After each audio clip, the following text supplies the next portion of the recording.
minting, so all the way through to a student in Ethiopia using their student ID on Atala Prism to get a scholarship with a smart contract and more involved. So that's what I did yesterday, and I could use that as like backup, but bring up so I gave you 3 links. Yeah, there's I put a governance framework in there, so if you want to look at, kind of walk through what a governance framework is, you can do that too. And then the third one is the student reader. This is what I was going to walk through, and then I can have the other side just back up, just depending on what we want to chat about. And I'll just sort of, so Laura's here also from Student Reader, so depending on who shows up, we'll have each of the participating companies kind of talk about their role, how it works. I think we can answer questions about each piece of it, because there's a lot of tech involved along the way. But ultimately, I think what this demonstrates is, from a student experience perspective, it's a native Web3 experience. They don't really need to know they're dealing with blockchain technology. They're just getting a book, and they're taking a course, and they're getting a scholarship. There happens to be all this Web3 tech involved. So, cool. All right. Do you need my help then? Because it's my computer to like guide you on stuff. Password. So this isn't like I can do that. So I'll just start with this, and I guess we'll give it a minute or two. Any general questions, or is that something a good, interesting subject for today? Okay. So I'm expecting that all the companies involved in this, and the reason I wanted to do this was just get more people aware of this program, and also understanding just like at a detail level, because this is a technology conference, how all this stuff works each step of the way. Over the next, I think, weeks and months, different participants will be talking about their part in it and their blogs. And I think various people in the ecosystem will have questions. So the more of us sort of see it, we can talk about this as an example of Web3 in the real world. It just helps all of us sort of tell that story. The narrative that Charles talks about quite a bit of making the underbanked and unbanked, bringing the world together with Web3 technology.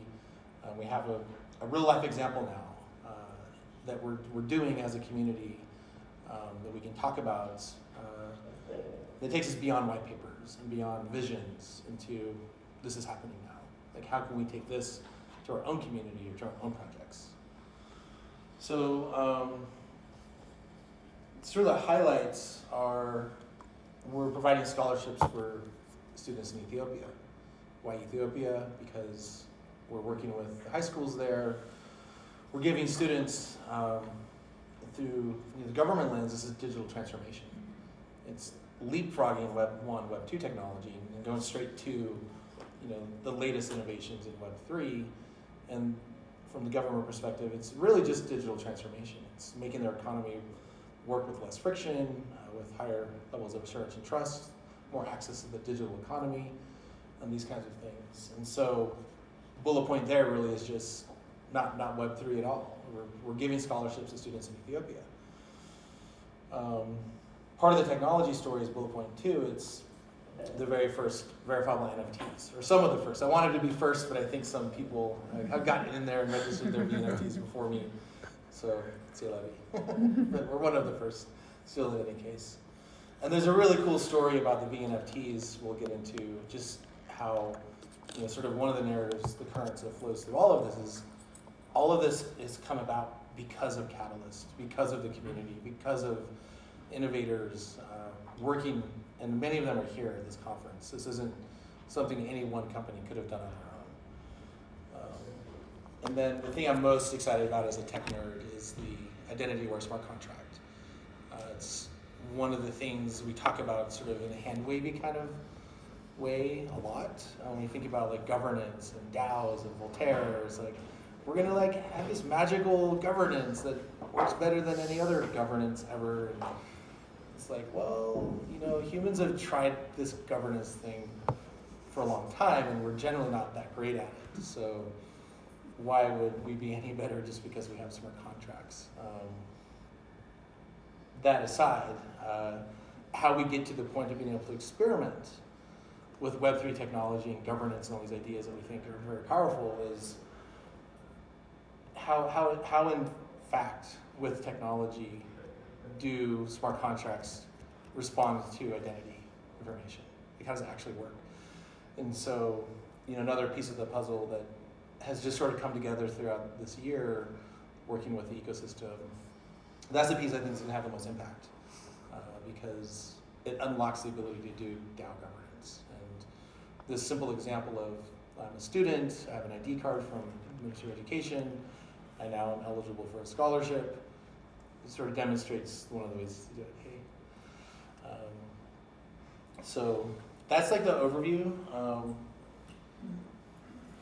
And I don't have slides, so this all came together very organically in the community. So, I do office hours as part of my Prism Pioneer course. So I just meet lots of people working on lots of different things, and over the last 2 months, it became clear. It was like, oh wow, like if we just get all these people talking to each other, all the pieces of the puzzle are just kind of there. So this, I can share this Google Doc. It's not public yet, but different projects, Patrick and Makers here, they've started to talk about it, and different projects talk about it in their own ways. But the bigger story is that this is been driven by a lot of intent, right? Catalyst has the intent to drive innovation in the community. The Pioneer program has intent to educate our community about these new technologies, help them move faster. We put them together, Catalyst funding into the Pioneer program, and have driven an incubator really with more funding coming through Catalyst, and people that are in our Pioneer program that we mentor have a higher success of getting funding from Catalyst, and also help us write better challenges for subsequent rounds. So there's a really nice virtuous cycle with the Pioneer program and Catalyst, because with Catalyst challenges, we can sort of look 6 months out. Okay, where do we want developers kind of focusing their energies? Because we can meet them with product, and we can meet them with new tools, and then we can sort of meet that future and accelerate that future together. And we've just seen the success of this year with Snap Really and Proof-Space and Roots ID and all these people that have come out of the program.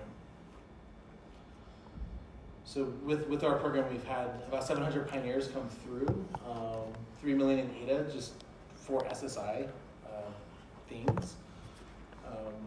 Has all that money been well spent? I don't know. This is a common critique of Catalyst, but would some other form of venture capital have achieved the same results that we have here? I don't think so. You could say, oh, the capital's not very efficiently distributed, there's not enough oversight, but you put a ton of oversight in there with VCs that are looking after their LPs, you're not going to get this level of innovation at this speed. So I think there's a lot of room for discussion in the Catalyst community around the ways people point out the faults. It's like, well, how many of you complaining about Catalyst have ever pitched a VC? It's a very different situation. So I know Catalyst sounds kind of annoying and frustrating to get funding, but have you tried the other ways? So these need to turn into eventually some slides. And so this is what I thought we could talk through here, is just kind of talk through each step of the process. So it starts with the VNFT mint. So there's really 3 workflows. There's minting the VNFT that generates the funds for the scholarship. There's the part of governance of the funds. What happens when it's sold on the primary and the secondary market? Where does it go? How does that treasury then get managed in a way that's transparent, auditable to the community, and then eventually moves into the smart contract when it's available? And then the final work stream is, these are my technical drawings. It's the actual redemption part. And this is where we get into the really cool Oracle and smart contract stuff. So let's look at workstream 1, because these kind of go in sort of steps in time as well. So since Patrick's here, I'm gonna, if you would like to talk about, because this is a really great story, the SIP 66. Maybe just talk about the companies involved, the process of how that happened. Sure. Yeah. Yeah, I mean, in the NFT space, we always have this problem of verification of NFTs. There's a lot of art getting stolen from other chains, from Google, random artists, and so on. So it's very important to have a verification process in place. And the way it works, like right now, is basically we have centralized companies like JPEG Store or CNFT.io and the other marketplaces verifying each NFT collection individually, which is not scalable and not good in general for decentralization. So basically what happened is, I got in contact with IMX, and IMX is a digital identity company also from Germany. And then we got in contact with Atala Prism, and we wanted to build create a standard that allows us to create DIDs so that people can verify themselves and then connect that to NFTs. So the idea is essentially, you go to a website, you connect your social accounts, you just click on like sign in with Twitter, sign in with Facebook, etc. And then IMX as the DID provider creates a DID for you, and that DID gets stored on IPFS, and we connect that directly to the NFT in the NFT policy basically. And I think that's really strong actually. It's a really, really cool use case. It's live now. We have the system in process, and we have like a first iteration of that live in NMaker Studio, so that everyone can do it. It takes like less than 5 minutes. And because NMaker is working so closely with Book.io, it just made sense like to bring everyone together, and Tony with the Atala Prism book, and now we're combining everything. So I'm very excited for that. So let's pause, because I want to go through each step and really make sure everyone has a chance to ask questions, like deeply understand each step of the way, and we'll just work our way through that. So SIP 66, already we have 4 companies that were involved in bringing this to reality. NMaker, IMX initiated the activity. There was a lot of discussion in the community about this problem of fraudulent NFTs, not only in Cardano, but just across the NFT ecosystem. And so we heard about it and started working on our own design solutions, and then approached IMX and NMaker and said, hey, let's put our brains together and make sure that all the brightest minds in SSI and NFTs have sort of agreed that this is a right approach, a good approach. And we did. And we're really happy with SIP 66. We think it's narrowly scoped enough to solve the immediate business challenge of fraud in NFTs, and also leaves enough room to evolve as we better understand the kinds of things NFTs with identity can do in supply chains or other forms of realizing the value in this technology, which I think there's a lot of open space for innovation still. So, yes. Very basic question. What is SIP? So SIP is the way that you introduce proposals to improve the Cardano. Sorry, SIP 66 itself. SIP 66 is about verifiable NFTs. It's the one that goes into the technical detail of what a verifiable NFT is, and then that allows, if you're a wallet or a minting platform or an exchange, the ability to perform the verification step and display a blue check marker. Or for the holder of the NFT to know, here's how I can verify that NFT was authorized to be issued by the artist. So I'd like to ask about then the components of your verification system. So IMX is producing this attribution data, which is like the digital identity that's being represented of the user. So when I go to their platform, I do some verification of my Twitter account, and then they're going to produce an SSI or digital identity credential based off of Web3 standards, and store that on IPFS, right?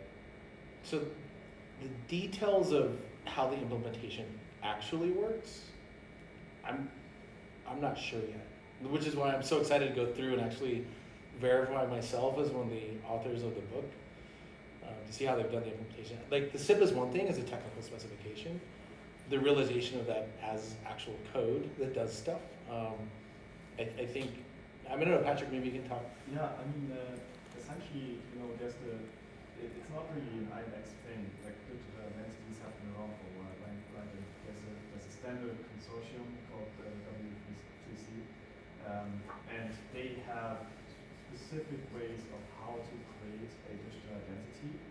And if you, as a new company, want to introduce a way to create your digital identities, you basically go to them, you propose a solution to them, explain it to them, and they are accepting it or not. So IMAX actually did that. Their solution of creating it is approved by the W3C. And now anyone can use that sort of solution. It could also be a different solution, but in the end it always returns the same result. And the problem, like the one thing there which is kind of critical, is that still there is a vector of centralization to it. Because IMX is basically like a KYC provider in this way. So what we need to be doing to actually get to a point where this is truly decentralized is we need to have redundancies. We need to have multiple people or multiple companies that can issue these bits. So I hope that Atala Prism is going to issue or create a web page where you can issue it, and then make maybe ADA handle or so, and then you can have 4 different bits from four different providers inside your collection, and then there's a lot of redundancy, and then you can have more decentralization. And in general, that's how bits are going to work. Like you are going to have thousands of bits, and issued by different providers, and not like one central entity that issues like one global bit or something like that. Yeah, that's really important part of the governance of the SIP process, is we get a community input into this new standard for doing VNFTs, and then the next step is governance of the SSI piece. So SSI primitives like DIDs and credentials is kind of like HTML or a URL. Like what can you do with it? You can do so much with it. A VNFT is like one of the things, but then there's like ways to make it so that you solve the VNFT design pattern once, and then everyone can adopt it.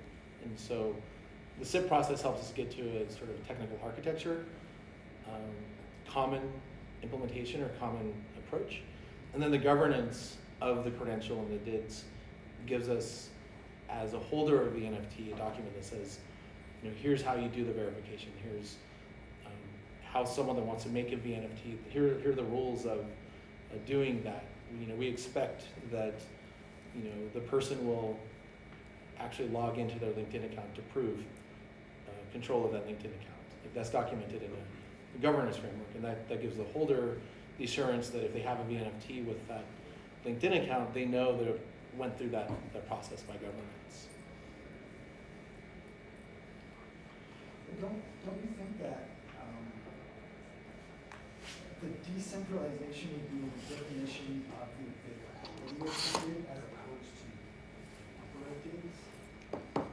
To me, that's what the definition of decentralization is global availability, not having a bunch of different things, one that's global availability.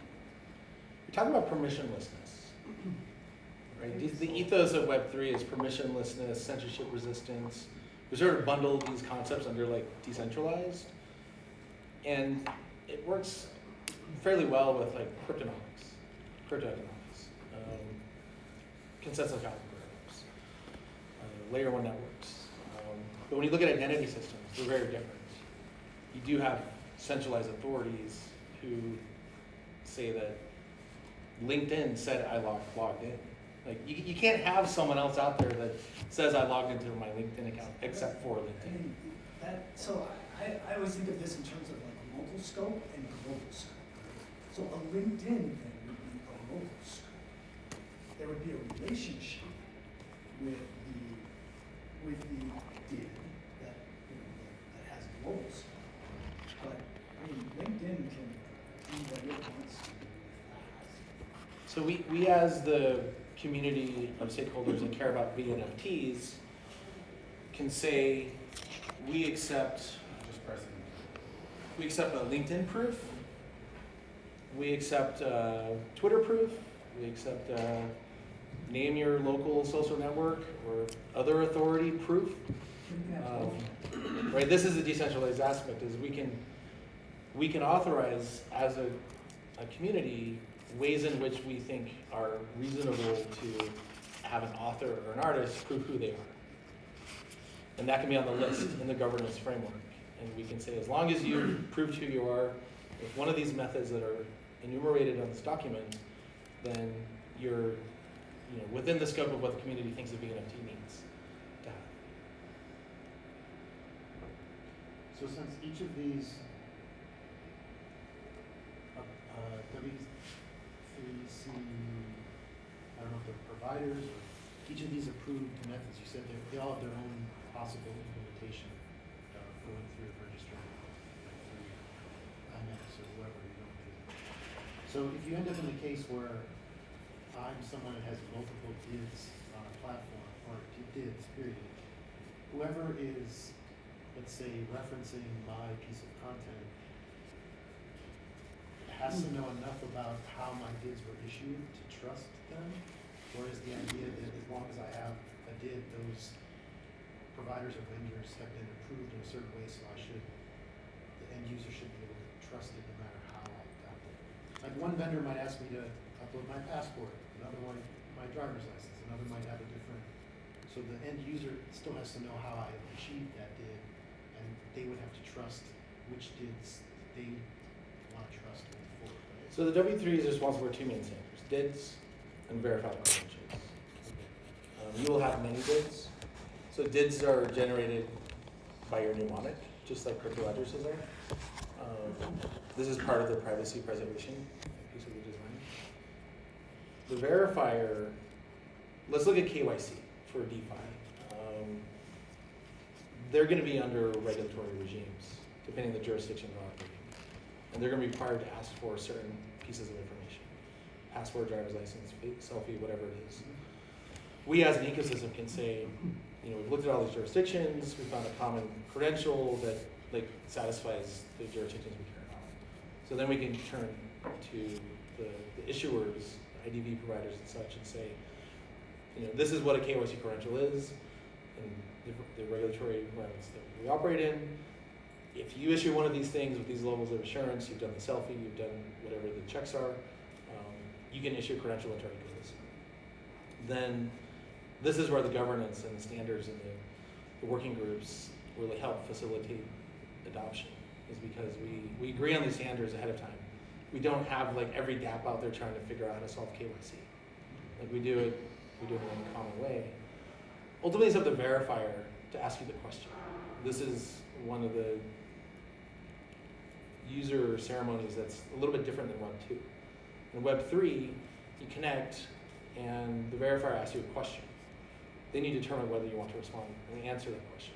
It'd be great if the question for KYC was, let me see your KYC credential that I understand and the ecosystem has adopted, and you can say, hey, I'm familiar with this credential, I know it's doing minimum disclosure and it's protecting my privacy, and that's how it works.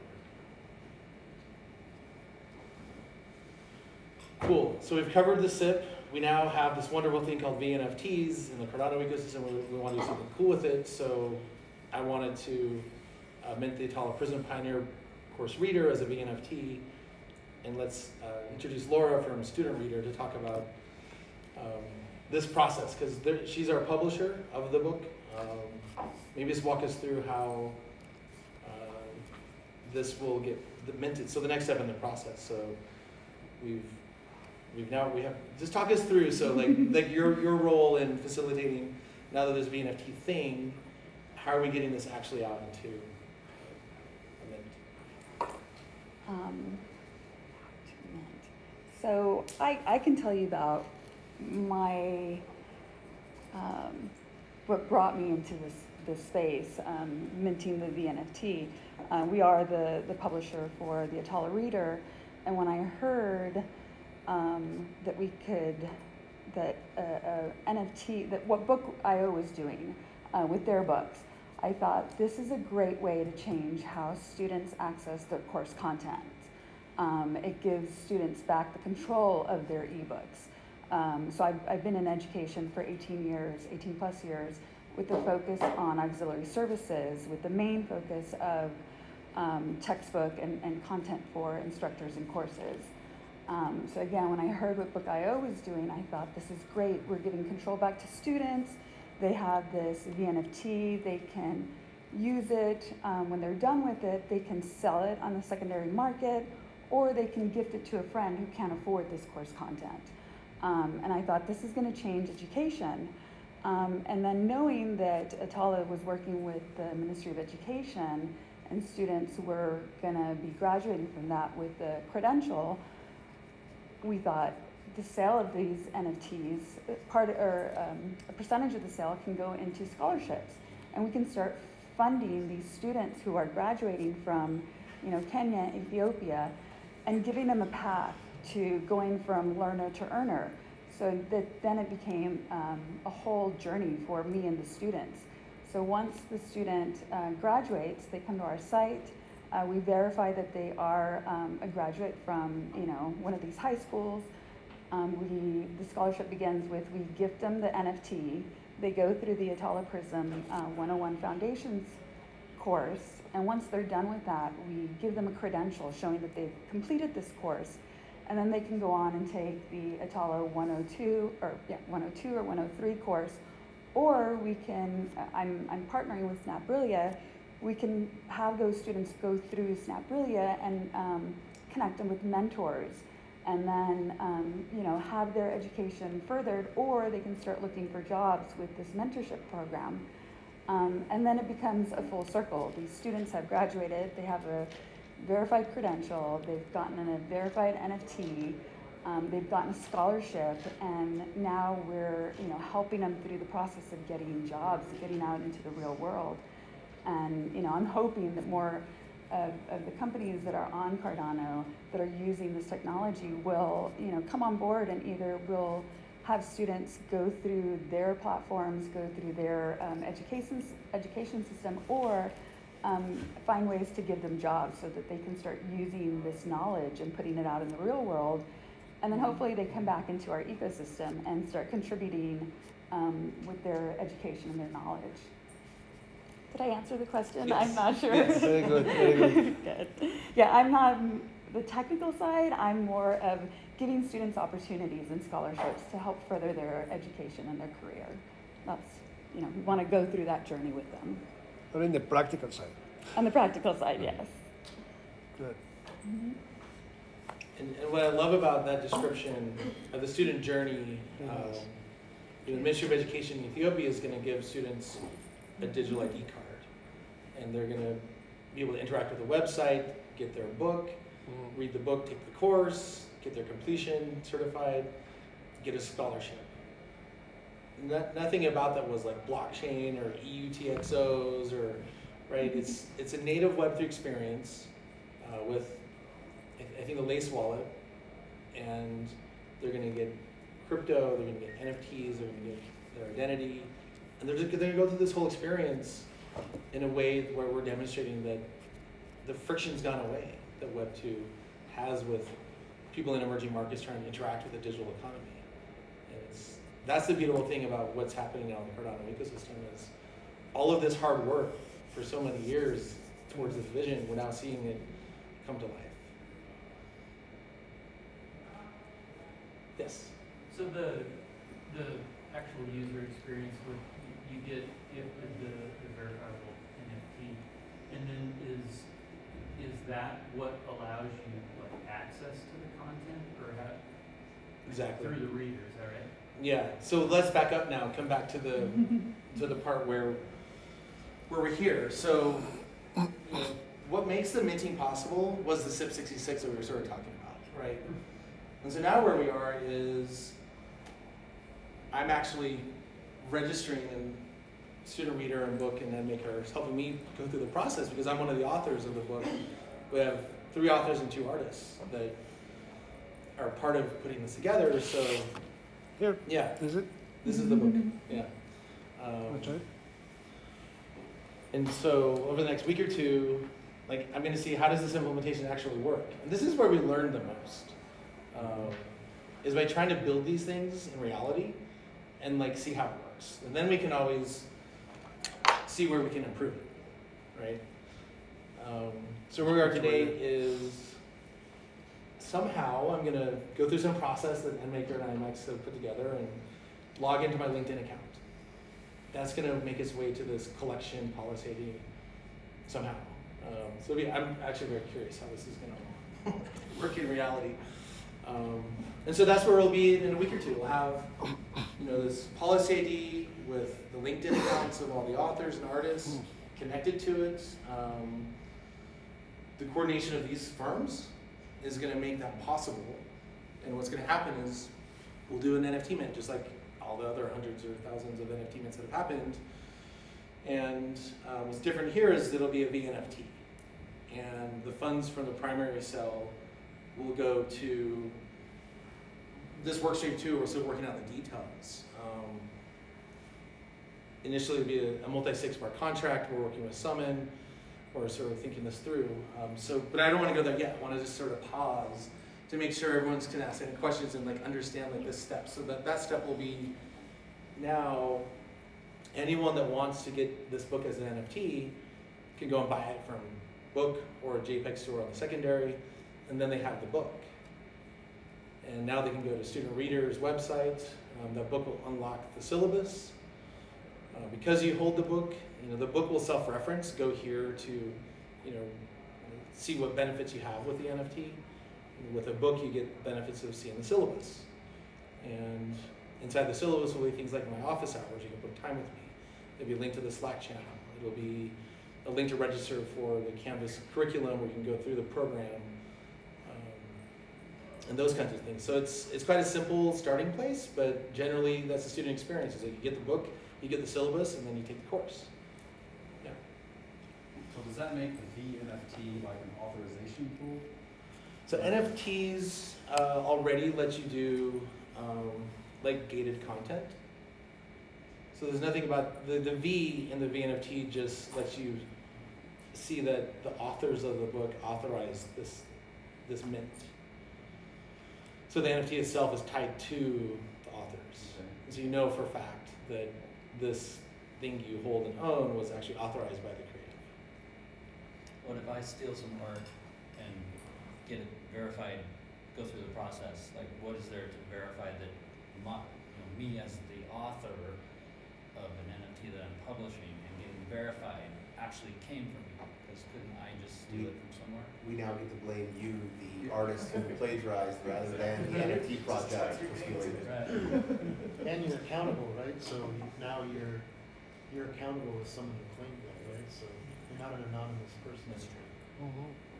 But it's sort of, by doing things in reality, we sort of learn where the attack surface has moved to, right? So in going through this process of thinking about logging in my LinkedIn account, I was thinking, well, it'd be pretty easy for someone to make a LinkedIn account that looks just like mine. So now we can go and like have conversations with firms, Web2 firms, and say, hey, we're doing this thing called the VNFT, like here's one, and here's me as the author, and I did this by connecting my LinkedIn account. Hey LinkedIn, like maybe it'd be cool if you updated your verification procedures so that in the Web3 context, people can root trust into the LinkedIn account with more confidence. So that's the cool thing about getting these things out of the real world is it lets you have these conversations with firms like LinkedIn or Twitter or others that are real versus like vision. So let's say then I got 2 transactions of 100 assets. One of them is real, and the other one is fake. But both of them include the issued identity that says that, hey, this is from the author that's made these mints happen. So how do I verify that the one is actually real and the one is actually fake? So you're talking about if someone has, fraudsters are going to do fraud.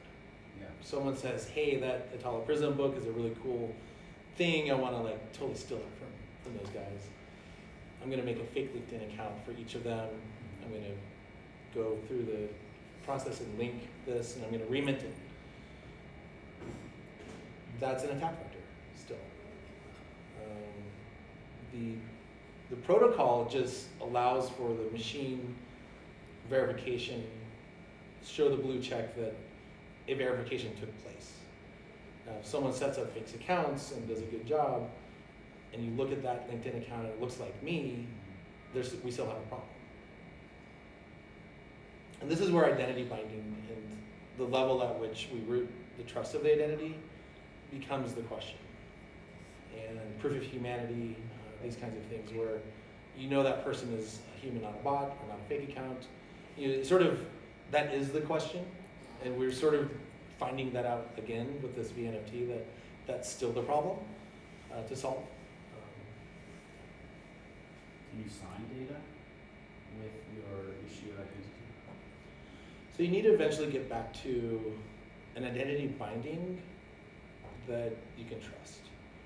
So the reason we know that students are from Ethiopia and authorized by the Ministry of Education is because we know that that student at some point in time walked into the principal's office or the registrar's office, and a human being verified that that human being was in fact a student, issued them that credential. So now we have a high degree of trust and confidence that when someone presents a student ID credential, they are in fact a student, because there's very strong identity binding done. Now LinkedIn doesn't do that, right? So, nor does Twitter. So the level of trust and the level of assurance you can have with an identity rooted back to Twitter or rooted back to LinkedIn, that becomes the weak spot. Can a student send their identity to someone else? Because I know that Ethereum has like soul-bound NFTs, and I know they're working on that. Like, how do we ensure that if you're being verified, you can't just like send it to someone else who can represent you, I guess, in a way? Yeah, I mean, my whole thesis of 2022 was it was the year of the convergence of identity technology with layer one blockchain technology. And we saw that Ethereum got very misguided with this using NFTs as a way to do this, because what's cool about NFTs is you can transfer assets at a protocol level. That doesn't work with identity. And verifiable credentials are issued to a DID, and I cannot give you my verifiable credential. I can give you a proof that I hold that credential and that this data was issued to me by whoever, but I'm not able to transfer that credential to another person that can then impersonate me. As part of how the technology of verifiable credentials just works. So soulbound tokens, I think they're just very misguided way to solve, what is this problem of proof of humanity at the end of the day. So it seems like following on that, it seems like there's an overlap, an actual application overlap between the NFTs and like verifiable credentials, but they have different uses. But the NFTs, you expect there to be a transfer, at least possible at some point, where verifiable credentials you don't, right? Right, and that's why I thought today was interesting, because we're seeing how SSI can be applied in different kinds of ways. So with a VNFT, all you care to prove is that the author, in fact, is associated with this collection. You're not needing to ask the author every time you evaluate the NFT. They've put a proof that's linked to the NFT. And I can transfer that NFT to someone, and they can go, oh, well, was this actually authorized by the author? And they can go, oh yeah, this is an actual legit NFT. Where if you wanted to grant the vote to me only, a verifiable credential may be better, so that I can't transfer it. I mean, there's so many different ways to attack DRM, right? A credential could be used as like a license that can then unlock access in some way. So there's so many different approaches. I think in Web3 sort of ethos, NFTs are great for assets that you own because it gives you the property rights of the asset. Whereas if I just give you a license as a credential, it's just like an ebook. I'm renting it to you, and I can revoke that license when I want. You never actually owned that thing. You just had a license to. That's true. Yeah. Yes. Just thinking, what about interoperability? Because this is going to be minted in Cardano, but then someone else come and mint that in a different blockchain. So how are we going to address that part? Yeah, so this is the reason we've established the Cardano SSI Alliance, so that we could first get our own house in order, have like a common way that wallets, exchanges, et cetera, have agreed to do this that we think solves the problem. We've already established a working group at the Trust Over IP Foundation that's right now just sort of waiting for us, where as we have our house in order on VNFTs, on Connect, on KYC credentials, Trust Over IP Foundation is a body within the Linux Foundation that is set up specifically to do governance frameworks for things like this, to bring ecosystem stakeholders together to agree on data elements, level of assurance, issuing policies, holding policies. Think about verification policies. In the context of government issued identification, do you want to limit the kinds of questions a police officer can ask you in an official capacity? And these are the kinds of things you cover in governance frameworks. You can say that the governance framework allows a police officer acting in the capacity of a public servant to ask certain questions in certain contexts. And then the software code on that police officer's phone that's used to interrogate an individual's identity can actually enforce that governance. And so with VNFTs, we do observe in other NFT ecosystems the same problem. We haven't seen yet an approach like VNFTs to address it. So we think there's opportunity within the Cardano SSI Alliance to put a governance framework around this technical specification, bring this to Trust Over IP Foundation, invite Ethereum and Solana and all the others and say, hey, here's how we've solved it. We'd like to ratify this across the NFT industry. What do you guys think? Do you want to change it around? Like, we can do another step, whatever it is, but interoperability, oftentimes, either you win by brute force, like VHS, or you win through sort of a combination of moving fast and also governance and working with stakeholders. So that's sort of what we're advocating is, let's do a little bit of both. Let's build it and show, but also let's try to keep up with the conversations with other ecosystems to say, hey, like, this is early, and we want to share it with you to get your input, because it'd be great for all of us if it were a common way to do it. So whether the NFT came from Ethereum or anywhere else, as a wallet developer, I only have one thing to do to verify, one sort of design pattern to implement. Cool. Okay, so now we have a book, NFT book. Anyone in the Web3 world can get the book, go to Student Reader, get the syllabus, take the course. And that's great. And people are buying and selling these books on JPEG Store. They're buying it from Book. And so where are the funds going? For the scholarship. So this is workstream 2, where we know that we want to build the scholarship program as something that can be replicated and scalable across other kinds of learn-to-earn initiatives. We already have the Atala Prism reader in Spanish, Japanese, and Swahili, so we'd love to just replicate this. The common pattern is, and I think we see this in Catalyst, right? There's the treasury, and then there's like increments of funding that go around different challenges. So we're trying to replicate that basic idea here, where there's a treasury that has the governance, this specific for this reader, the governance will be, we want to fund Ethiopian high school students. What are the conditions of this scholarship? Do those change over time? All these kinds of questions we're asking ourselves now. And I think, do you want to talk a little bit about the Summit aspect and sort of where, yeah? Yeah, so the Summit platform, we formed the Summit Association to provide a new platform for DAO tooling on Cardano. We're a project that comes out of ADAO, which was the first DAO on Cardano. When we started doing our work a year ago after smart contracts came out, we developed a smart contract that held our governance tokens that we could interact with and have coordination, but then we realized we had to do it through the CLI. The tools weren't quite there yet. How can we make this easier for people to actually do it themselves? So with multi-sig wallet, it makes it really easy to just have 3 to 5 signatures, have it where you have some accountability of multiple people have to sign off before any transactions can be made. So we're currently rewriting our wallet for our overall platform with Lucid, and it's going to be part of this overall governance framework where we can have the ability for voting of everybody who's involved in the system with a snapshot voting and other effects as they become available. So yeah, we're excited to be working to do this with you guys.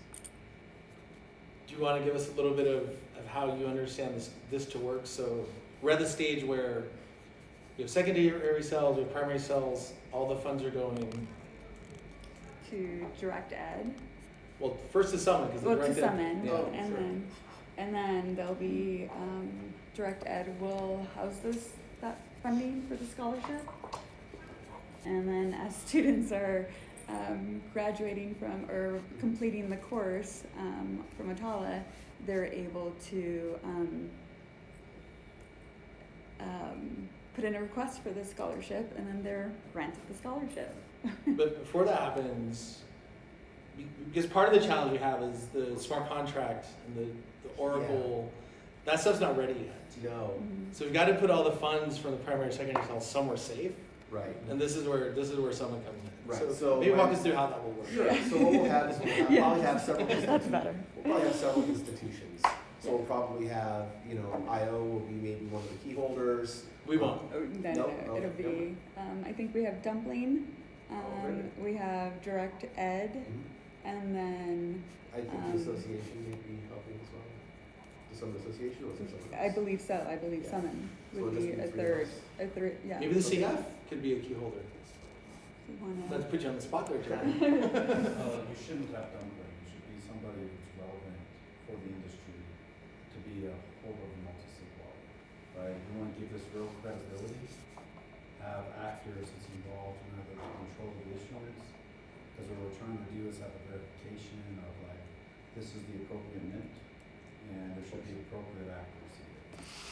So I'm not sure if it's a school or whoever, or if it's just, Well, it is, so,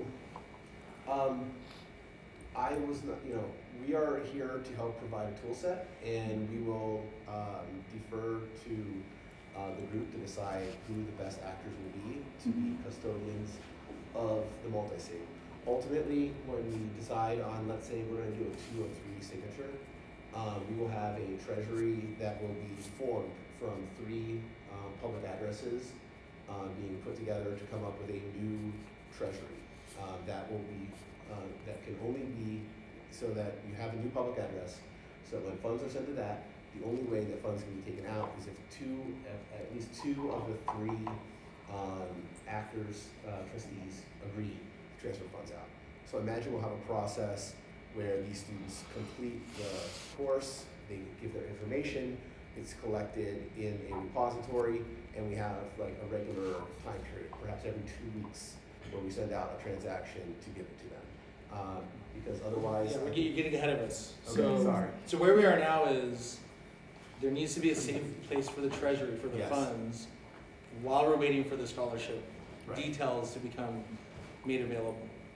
Whether the scholarship pays out in real time or whether there's tranches that get moved over a period of time. The Yeah. Summon multi-sig will give us, the contract address, the JPEG store and Maker send the funds, the proceeds of the sale to, and now the question is, and we're having this sort of discussion in real time, who should be the key holders, right? Right. So we think Summon offers a custodial service of one of them. Who would be the other 2? And IO doesn't want to do it, Student Reader doesn't want to do it. And Dumpling was mentioned by Direct Ed, so it was not something that we, collectively brought in. Direct Ed was one who said that we should have her as a. But I think Jeremy's point, Yeah. this project has a potential to become Right. highly visible. Absolutely. Yes. And I think the CF would be a Yeah. I great think the custodian CF of. would be You an wouldn't do excellent. it either, because it's for the project, right? It has to be something that you pilot out to show here are the economic actors involved with this project, and they are the people that are in control of the multi-site. Yeah. Where do the funds go? Once the multi-stakeholders agree to make their action. It periodically moves into the smart contract, scholarship smart contract. It might move all at Oh, I once. see what you're saying, okay. It might move a little bit at a time. Okay. We're still waiting for Direct Ed who's another one of the Catalyst funded teams, to finish the smart contract. And a lot of the details between how the Oracle talks to the smart contract, how student reader interacts with the Oracle, how the wallet, those are still getting kind of the details are getting worked out. But in the meantime, JPEG Store and Maker need a wallet to send the funds from the primary or secondary sale to that has some governance that the community can I trust. think we could take a few days to identify some actors to act as trustees of this fund. I think that it should be, I agree with you, it should be institutions. I love Dumplin', she's a wonderful person. But I personally would not take on the role of trustee. I think that it seems more appropriate for this to be an institutional A trusted trust. Yeah. And we probably need to also look at what kind of framework we want to have for establishing a jurisdictional trust somewhere to be holding this. Because I think that having a legal wrapper for this sort of thing makes a lot of sense. Because Well, this is where Direct Ed comes in, because that's their business, so Very good. in fact, they are the custodian. Okay, They- yeah, that makes sense then. Yeah. If it's considered to be their money, then that's fine. We don't need another custodian. Yeah. But they have other institutions that are helping them to take custody of it, to oversee the project. Right, there's just this gap in time between when the treasury builds through the sales and when the contract, because we're also waiting for the students to get their first report card, to get their ID, work with the MOE, Right. and then we'll make the funds in this contract available. There might be considerations around, well, what are the attack vectors of a smart contract that can be initiated via an Oracle? Do we want to throw all the funds in there on day one, or do we want to sort of like put some of them there? It's going to be an attack. People will attack it. That's one of the very interesting things that we'll start to explore here is if we're truly trying to get to a Voltaire era where identity and reputation are involved in the governance of the treasury, you need some form of Oracle or other kind of mechanism to interact with the smart contract. And so whatever that turns out, we're going to have an Oracle now. So we can actually look at it and go, okay, like what are the attack vectors there? How does that treasury get attacked? Because with signatures and mnemonics and crypto, we know how to protect layer ones. We don't yet know how that works when we have an Oracle involved. Yeah, I have a question. And I think it makes sense to have educational institutions perhaps being the holder of that third signature, like Emurgo, Gimbal Labs, or even IOG Education. Mm-hmm. I think, or maybe the three of them, like the holders for that. That's one point. It could be MOE. It won't be IO. I know IO is risk averse. Right. Like, true. there's a very bright line between Atala Prism and this program. Like, from an IOG perspective, all we want is more people to get our books. Right. And Direct Ed has a scholarship thing, so we're like, cool, like we're happy with that. But we don't want to be responsible for the keys in any way. Got it. Yeah. Any other institution, like thinking that those are the vision and the mindset of those institutions are nothing different that educate. Mm-hmm. They have no any other interest. I think Emergo would be great. Right. Or Gimbal Labs, I'm here because I'm with Gimbal Labs all the time, and I think it's a good institution to think of. Also, the other question I have is why 2 signatures and not 3? I mean, it's up for discussion. Got it. It could be better. I mean, if we're talking about Cardano ecosystem projects to help with this, like Gimbal Labs, I have a lot of respect for Gimbal Labs. We very much could and maybe should consider expanding the number of signatures just in case for some reason somebody's not available, or something happens, or we just want more security of 3 to 5 is a lot better than a 2. I like more, partly because it just brings more to the That too. party, Yeah. right? There's more of us involved in making this happen. We're talking about it in our own ways. Governance of treasuries is a hot topic. Right? This is like the topic of DAOs, right? Ultimately, Yep. what is a DAO but a common group of interest around, you know, treasury of some form, common interest. So, Like, to do it like this could also be to For a protocol, would they be interested? We've talked about Real world DAOs, push of a button. Huh? Push of a button DAO company. They're looking for that too. Yeah, it's a side tangent, but. This is just the initial launch, you know, having trusted people like Bush is great. But the idea of to say, okay, we're gonna do this, the longer term, you know, short-term custodians and long-term, you know, holders. Because if it gets up to the, you know, thresholds of large amounts of money, Which is the goal. yeah. So we want to use this as a way to move fast, not get caught up in too much weeds with the lawyers. Like, we ran the numbers selling this book between $10,000 and $100,000 over 6 months, if you sort of guess what secondary markets might do. So it's a lot of money, but it's not a lot of money, right? It's enough that we can prove that there's a way to do lightweight governance of a treasury for a nonprofit impact kind of funded thing. And now we have like a template for governance framework for multi-sig for a nonprofit. Yeah, and I have a question. So, is the only way that these scholarships are going? Okay, so it is primary sales in addition to secondary sales for the scholarships, right? Yeah. So I was going to ask, like, what happens when they realize that royalties are optional in Cardano and they can just go into a WeChat instead of JPEG store to arrange the sale? People are gonna do what people are gonna do. Yeah. I'm not here to argue royalties and NFT Yeah. trauma. I see it on Twitter. It's not my fight. To the extent royalties happen on secondary sales, they'll go to the treasury. Yeah. Makes sense. Cool. So now we have a treasury, and we have some governance, trusted community members who will move the funds that belong to Direct Ed, because Direct Ed is ultimately the custodian, to the contract. So that's the next step. There's some really ugly colorful diagrams. better than mine. Clear.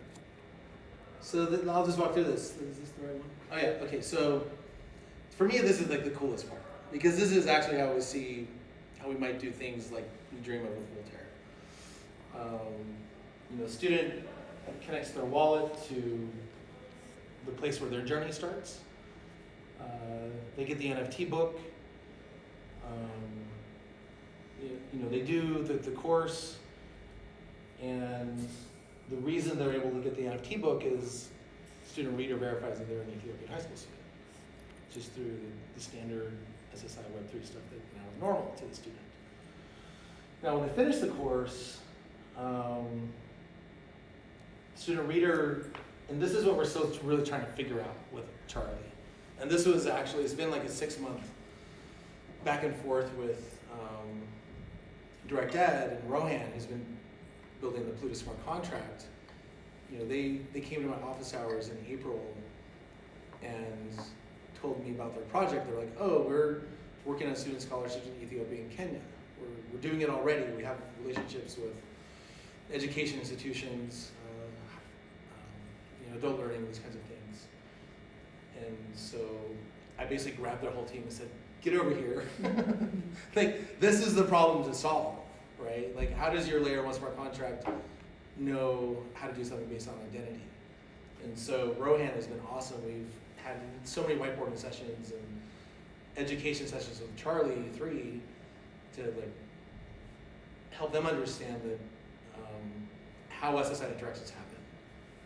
Because Charlie 3 providing pricing feeds on the price of Ada, that's an Oracle feed, but it's very different than an identity proof. And so there's been a lot of work going on behind the scenes, and we think we've more or less solved it, which is when I started getting really excited about this thing about a month ago. I was like, okay, I think we've figured out. Charlie understands what they have to do. DirectEd understands what they have to do. They've more or less understood the design. It's now implementation. And so now let's put this whole program together. So that was really the final piece of the puzzle. The rest of this stuff we sort of understand. But the Oracle talking about the smart contract, that's like the piece that's really interesting. Because what happens is when the student connects to Student Reader, they're connecting their DID and their wallet. Right? So today when you connect to JPEG Store, it's connecting your crypto wallet. There's no concept yet of like DID connect. So that's sort of the interesting piece we're going to figure out is how do I as a wallet press one button, connect, and now I can transfer identity credentials, sign transactions over this one connect channel. So that's going to be the really cool piece. And then now that the student's connected here, what can happen is they can request to apply for the scholarship. And so what happens is the Oracle will respond back with the scholarship application, it's called it. In SSI terms, it's a verifiable presentation request. And it asks the question. In SSI, it's always about the verifier asking the question. What's the question? So in this case, the question is, are you an Ethiopian high school student? Did you finish the Atala Prism Pioneer course? And then the student will see somehow this presented. We'd like to evaluate these credentials. Here are the data elements. Do you agree? They consent. And once sent back to the Oracle is a proof response. This is where you get the cryptographic proof that the person that's at the other end of this wallet has been issued these credentials, one by Atala Prism, one by the Ministry of Education. The verification then requires to look at who signed those credentials. So in the case of the student ID credential, they have to look, was that signed by a public key of one of the high schools in Ethiopia? The other one will be Atala Prism's signature. And that's the verification. At which point, this was sort of the piece we've been wondering about this whole time. Who actually talks to the smart contract on the layer one? Like, how does that actually happen? And so what the design we're going through right now is the Oracle will do that on behalf of the student. So all the student has to do is scan the QR code, consent, scholarship funds arrive in the wallet, like magic. Like, that'll be really cool. What happens is the Oracle submits the transaction to the blockchain, and then the blockchain knows that, hey, the student finally. And that's, and now the student has had this entirely Web3 native experience. They're now a Prism pioneer. Snap Brillia, as Laura was sort of alluding to, came through our pioneer program and is ready to accept students that are ready to have mentorships. We're also now getting a lot of other larger institutions excited about different ways that people can have career and learning journeys in their life. So if I now start to accumulate other credentials, like finish other courses with other kinds of scholarships, could we just plug into this design pattern? And then we give people these learn to earn journeys where we're sort of guiding them towards, with Snap Brillia, outcomes where on a technology track, they're getting matched with mentors. They're getting matched with internships. And finally, they sort of graduate into full-blown LinkedIn accounts that just auto-populate with all these credentials, and they get into the real job market.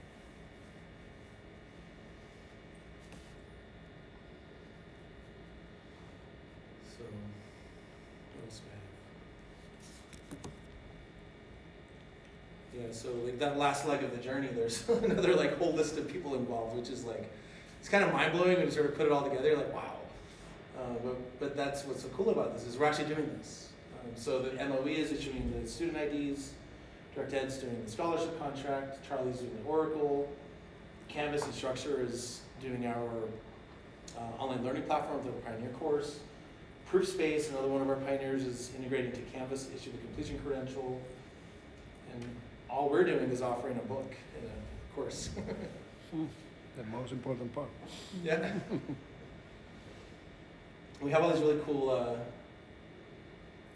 this is not finished. I need to finish that. I don't think that's complete. We're trying to also tell the story of like how much of this has been made possible by Catalyst and Pioneer programs, and just show like the Cardano ecosystem truly is unique in the way we accelerate innovation. But these are the book covers. Each one, if you look at the book, our 101 course, it's mostly about Wanna pass it around? we introduced the principles of SSI. Charles talks a lot about principles, guiding how Cardano has been built. SSI also has a very strong foundation of principles. The right to privacy and these kinds of things, agency. And so we've also introduced in this book a lot of content from Technology and the Virtues. It's a book that's inspired me a lot. And Technology and the Virtues sort of went through Buddhism, Confucianism, and Aristotelianism as virtue traditions historically, and sort of distilled down like what are the common virtues that traditionally have led to people living the good life.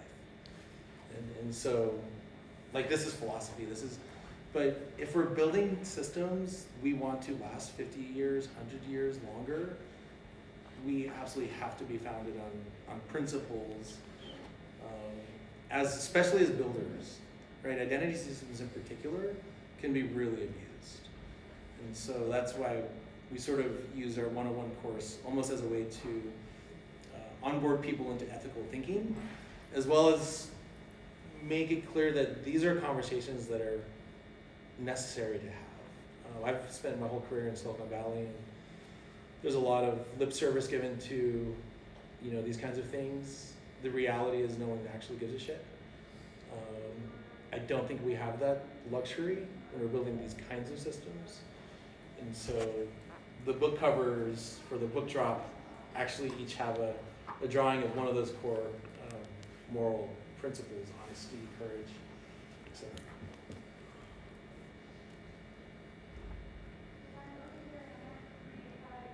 So happy to take questions, talk about whatever now. That was meant to be like the end-to-end journey, just to tie it all together.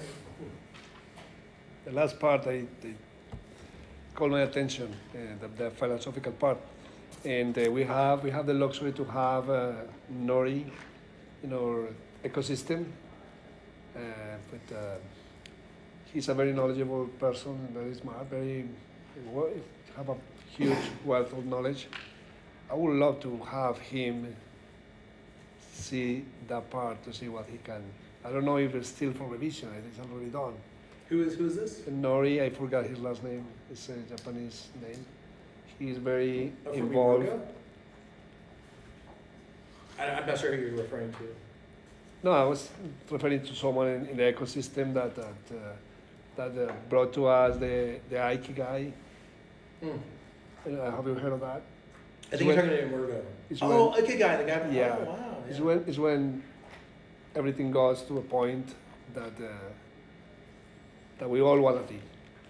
And it would be interesting to have him take a look at that. I was thinking. I'd love to talk to him. I don't know if maybe for the second edition or I'll forward to you the information from him. So he would love to be part of that. Yeah, I'd love to chat with him. Super. Connect us. We'll do that. With Book.io, you mentioned you're in part of the process of creating this. Do you know how many will be available for customers and will be available in the market? So we're sort of doing a test with this first one to see how we can do a scholarship. We'd like to do the same thing with our Japanese, Swahili, and Spanish language versions and do 3 other scholarships, targeting, maybe the Spanish language one can fund scholarships in El Salvador, where I'm talking to some universities. The Swahili one, we're already talking with World Mobile and universities in Tanzania. So kind of like the roadmap's pretty clear where we want to go next. What we're doing with this one, I think where we are right now, and this is totally subject to change, so don't quote me, but it's 10,000 books over 60 days, 40 ADA each, and I think 28 ADA per primary cell. goes to the contract, and 25% of whatever on the secondary market will go. So 10,000 is a number I think we have in mind now. The objective is just get the book out to as many people as possible. So this first 10,000 is really targeting sort of the Web3 native ecosystem. We can clearly mint like another million of them if we want, right? And we'll see what happens when the Ethiopian high school students like get there. If we can't get enough, we'll just make some. And the plan is a Okay, 20. yeah, I just wanted to get, I guess my thinking was, are the right people gonna get the book? I've been following Book.io for a while now, mint most of their books, actually all of them now. And so my concern was, well, they've had a tendency to sell out quickly. Which would be great for the scholarship. Yeah, Right? Yeah, It'd be this is amazing. true, and it's great for the scholarship fund, but then, if the intent was just to raise the money for the scholarship fund, that's one thing. If the intent is to take the books to the right people, that's a different thing entirely. Yeah, with this initial mint, we have the goal to get the book to anyone in the Web3 native community that wants one and raise funds. Yeah. So we sort of think the dynamics going on with book and secondary market will satisfy that. Once we are offering the scholarships and getting students into student reader, if people are coveting the 10,000 and not selling them, we'll make a second edition, for the students, and we'll do that way. So, You said 25% royalty on the secondary sale? yeah. We want it to be meaningful. So. And there will be an address you can just make donations. Yeah. As well.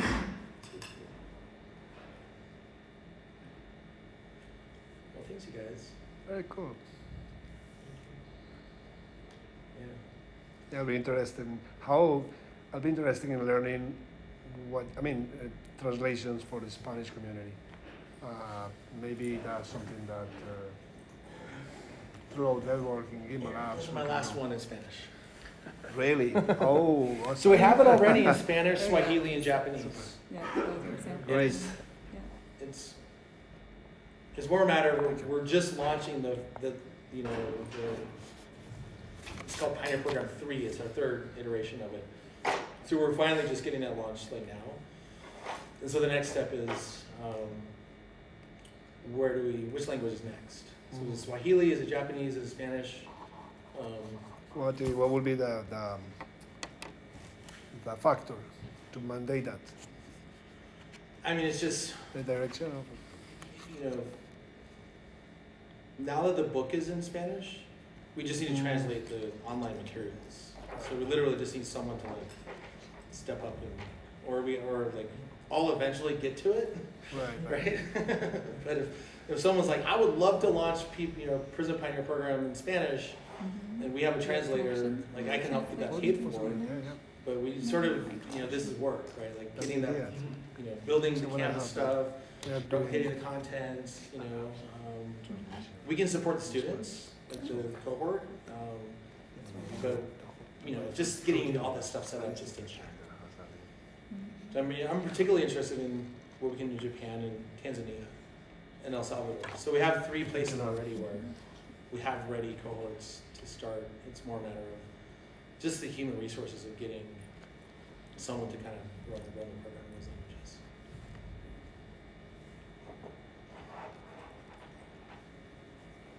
Awesome. Okay. Well, thanks. Well, remember though, this is impossible unless you're buying the VNFT. So let's get the word out there. Let's start, having people buy this VNFT. Yeah, I think we can get some FOMO on the NFT. I think people like NFTs. Yeah. And if you say that you also get a verifiable credential, I think you'll know that too. Well, the follow around Book.io is good. Yeah. Yeah. It's getting increasingly harder to get people. Yeah. Well, they've been improving their minting process. Yes. The last one actually worked okay. Better. Yeah. When they were doing like unlimited mints per wallet, it was like Oh. yeah. Yeah, that was needed a change there. So. Yeah. Another box I have to work on for. I did scoop up a bunch of Dracula breads. Yeah.